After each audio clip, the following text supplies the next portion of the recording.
Hi, everyone. I'm Brad Free. This is the SoCal Report. We'll take a look at a couple of big stakes races for fillies and mares on Saturday at Santa Anita. But before we talk about the Irish O'Brien and the Santa Margarita Invitational, let's take a look back at the highlights and lowlights from the preceding week. And when it comes to the highlight of the week, well, it had to be the $750,000 Grade 1 Santa Anita Handicap that was won by probably the class of the field. Certainly the horse Shaman Ghost, a Grade 1 winner already on dirt. Trainer Jimmy Jerkins and jockey Javier Castellano. In the case of the horse, Shaman Ghost, you could maybe say that the big cap was he was owed a chance anyway, because he came out here last fall and was scratched on race day from the Breeders' Cup Classic. He went off his feet and got sick, but he came back this spring in March and was a much better horse, and he wore down Midnight Storm. We'll take a look at that race in just a second. Trainer Jimmy Jerkins, you could say that he also was, well, he needed a fair shot also. He sent FNX out for the big cap last year. FNX got a case of the hives. It compromised his performance. He finished third as the favorite. As for jockey Javier Castellano, well, he showed West Coast racing fans why he is among the elite jockeys in the country. Castellano had 7 mounts on Big Cap Day, 2 wins, including Bala Bali in a Grade 1 on grass, Shaman Ghost in a Grade 1 on the main track, and 3 runner-up finishes. And as we take a look at the stretch run of the Santa Anita Handicap, you'll see what I mean when we talk about how good Castellano is. That Shaman Ghost on the outside wearing down a very gallant Midnight Storm. Midnight Storm was expected to set the pace. He did. He had his chance. He was second best. You'll see that Shaman Ghost is out in the middle of the racetrack by the time they hit the wire. My colleague Jay Privman asked Castellano, was Shaman Ghost drifting out, or did you let him drift out? And Castellano's response, and I'm paraphrasing here, was he wanted to get Shaman Ghost away from Midnight Storm. If you come up alongside a tough pace setter, that pace setter might re-engage and fight you off. But if you're out in the middle of the racetrack, like Castellano was on Shaman Ghost, there's a less chance that front runner is going to dig in and fight back. Castellano is good. Shaman Ghost is good. Jimmy Jerkins is good. And the class of the field prevailed last weekend in the Santa Anita Handicap.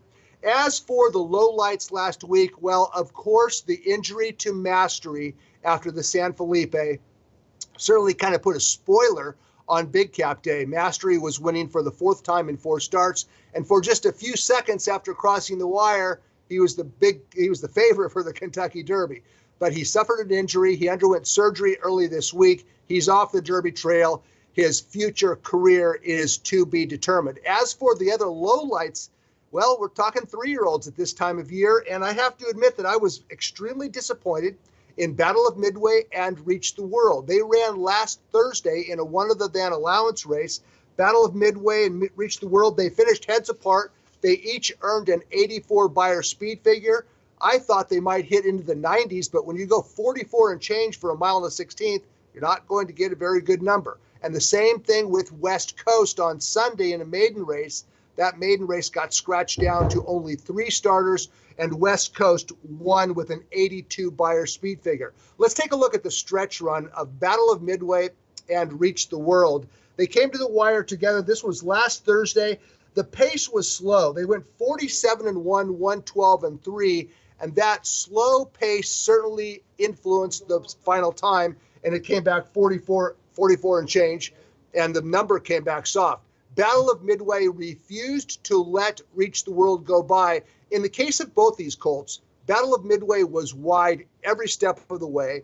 Reach the World broke slow, was in traffic, buried inside horses and behind horses, rallied and ran well in defeat. The knock on the race is the slow final time and corresponding low figure. We're going to find out on Santa Anita Derby Day if Battle of Midway and Reach the World can improve and actually run faster than 44 and change when they stretch out to a mile and 1/8 in the Santa Anita Derby.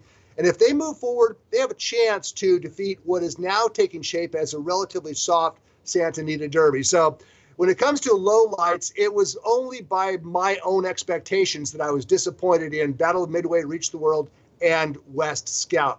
I'm sure that these 3-year-old colts have much more improvement to give, and we'll find out in coming weeks. In the meantime, there's no getting around the fact they ran slow. Okay, let's talk about fast.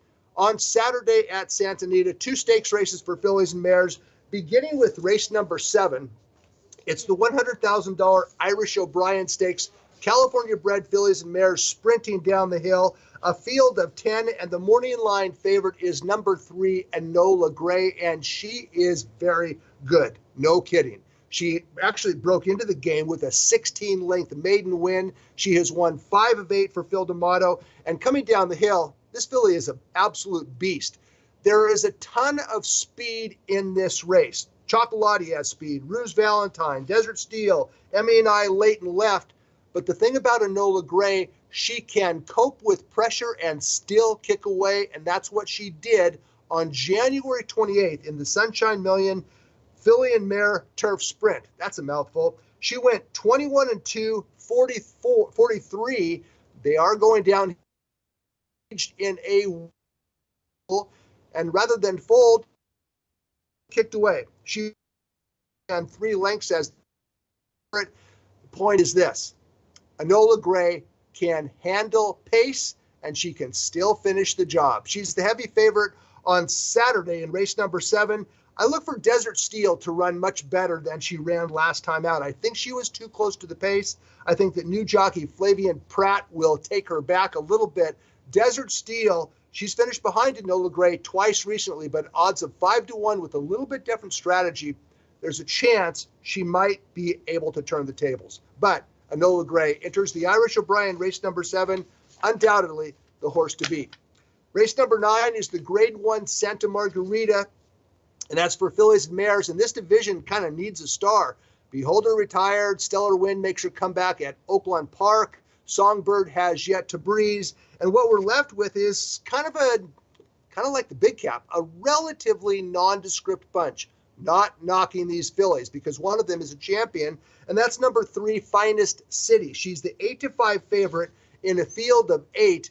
The knock or the challenge facing Finest City is that she won her championship as a sprinter. She won the Breeders' Cup Filly and Mare Sprint last fall. She has won 5 of 15 and more than $1 million. The question is, can she get a mile and 1/8? She started 3 times around 2 turns. She has yet to win, but her 3rd place finish last spring in the Grade 1 Vanity Mile suggests, at least to me, that this filly is not at all outclassed or challenged so much by the distance that she won't get it. She finished 3rd in the Vanity Mile last year. That was Beholder and Stellar Wind finishing 1-2 in front of her. And the significance of this race is this. Finest City got beat less than 3 lengths in the Vanity Mile. Her main rival in the Santa Margarita is Valdori.